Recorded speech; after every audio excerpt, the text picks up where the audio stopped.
KTU, digital സർവകലാശാല എന്നീ സർവകലാശാലകളിലെ താൽക്കാലിക വൈസ് ചാൻസലർ നിയമനവുമായി ബന്ധപ്പെട്ട് ചാൻസലറായ ഗവർണർ സ്വീകരിച്ച നടപടികൾ നിയമവിരുദ്ധമാണ് എന്ന് തെളിഞ്ഞിരിക്കുകയാണ്. ഇന്ന് ഹൈക്കോടതിയുടെ ഡിവിഷൻ ബെഞ്ച് അദ്ദേഹത്തിൻ്റെ അപ്പീൽ തള്ളിയിരിക്കുന്നു. നേരത്തെ സിംഗിൾ ബെഞ്ച് കേരള സർക്കാരിൻ്റെ നിർദ്ദേശാനുസരണമാണ് ഈ താൽക്കാലിക വൈസ് ചാൻസലർ നിയമനം നടത്തേണ്ടത്. ഈ സർവകലാശാലകളുടെ ആക്ട് പ്രകാരം കേരള ഗവൺമെൻറ് നൽകുന്ന പാനലിൽ നിന്നാണ് താൽക്കാലിക വൈസ് ചാൻസലർ നിയമനം നടത്തേണ്ടത് എന്ന് സിംഗിൾ ബെഞ്ച് വിധിച്ചിരുന്നു. അതിൻ്റെ അപ്പീൽ ഡിവിഷൻ ബെഞ്ചിൽ പോവുകയാണ് ചെയ്തത്. ഗവർണർ നടത്തിയ നിയമവിരുദ്ധമായ നടപടി കോടതി തള്ളിയിരിക്കുകയാണ്. കുറേ കാലങ്ങളായിട്ട് ഇവിടെ നമ്മൾ പറഞ്ഞുകൊണ്ടിരിക്കുന്ന കാര്യങ്ങളൊക്കെ ശരിയാണ് എന്നാണ് നിരന്തരം ലഭ്യമാകുന്ന കോടതി വിധികൾ സൂചിപ്പിക്കുന്നത്.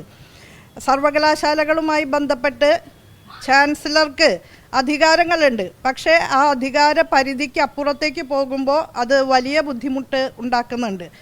ഈ സർവകലാശാലകളുടെ നിയമങ്ങളാകെ നിർമ്മിക്കുന്നത് കേരള നിയമസഭയാണ്. നിയമസഭ ഉണ്ടാക്കിയ നിയമത്തെ ആധാരമാക്കിയിട്ടാണ് സർവകലാശാലകൾ രൂപീകൃതമാകുന്നത്. ആ സർവകലാശാലയുടെ സമ്പൂർണ്ണ ഫണ്ടിങ്ങും സൂപ്പർവിഷനും എല്ലാം കേരളത്തിലെ ഗവൺമെൻറ്റിൽ നിക്ഷിപ്തമാണ്.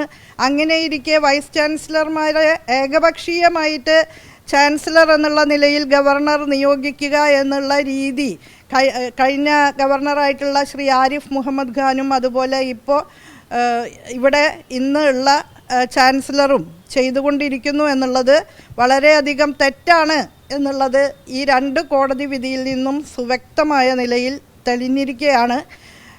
പറയാനുള്ളത്, സർവകലാശാലകളിൽ കൂട്ടായ പരിശ്രമത്തിൻ്റെ ഭാഗമായി നമ്മുടെ അക്കാഡമിക് കമ്മ്യൂണിറ്റി ഒട്ടേറെ നേട്ടങ്ങൾ ആർജിച്ചിട്ടുള്ള ഒരു സന്ദർഭമാണിത്. നാക് അക്രഡിറ്റേഷനിലും NIRF റാങ്കിങ്ങിലും ആഗോള റാങ്കിംഗ് പട്ടികകളിലുമെല്ലാം ഏറ്റവും അന്തസ്സോടെ നിലയുറപ്പിക്കാൻ നമ്മുടെ സർവകലാശാലകൾക്ക് കഴിയുന്ന ഒരു കാലത്ത് അവയുടെ ആ പ്രവർത്തന പദ്ധതികളെ ആകെ അട്ടിമറിക്കാനുള്ള നീക്കങ്ങൾ തീർച്ചയായും അപലപനീയമാണ്, പ്രതിഷേധാർഹമാണ്.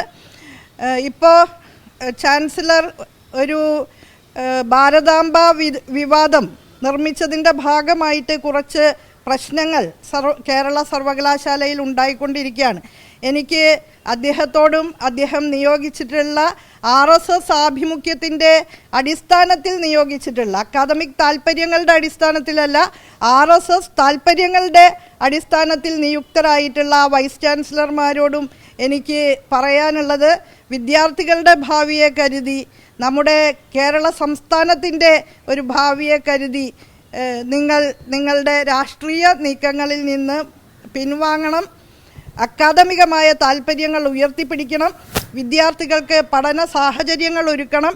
രാഷ്ട്രീയമായിട്ടുള്ള സങ്കുചിത ചിന്താഗതി മാറ്റിവെച്ചുകൊണ്ട് നിങ്ങളിൽ നിക്ഷിപ്തമായിട്ടുള്ള ഉത്തരവാദിത്തം നിർവഹിക്കാൻ തയ്യാറാകണം എന്നുള്ളതാണ്.